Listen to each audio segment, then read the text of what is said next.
Hi అండి. అందరూ బాగున్నారా? అందరికి ఉపయోగపడే అద్భుతమైన యూజ్‌ఫుల్ టిప్స్ అయితే షేర్ చేస్తున్నాను. వీడియోని ఎక్కడ కూడా స్కిప్ చేయకుండా చివరి వరకు చూసి వీడియో నచ్చితే చిన్న లైక్ చేయండి ఫ్రెండ్స్. మీరిచ్చే చిన్న లైక్ నాకు సపోర్టింగ్‌గా ఉంటుంది. మరికొంతమందికి రీచ్ అవుతుంది కాబట్టి ప్లీజ్ అండి లైక్ చేయటం మాత్రం మర్చిపోకండి ఫ్రెండ్స్.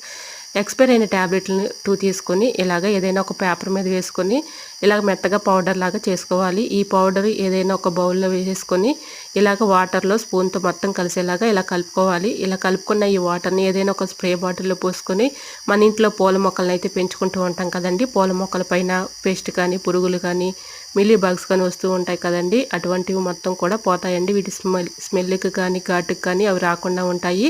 ఇలా పూల మొక్కల పైన స్ప్రే చేసుకోవచ్చు. అలానే ఇలాగా కొంచెం వాటర్‌లో అయితే కలిపేసుకొని మొక్కల మొదటను కూడా పోసుకోవచ్చండి. చాలా బాగా మంచి క్రాప్ వస్తది. అలానే మంచి పూలు కూడా పూస్తాయి కలర్‌ఫుల్‌గా.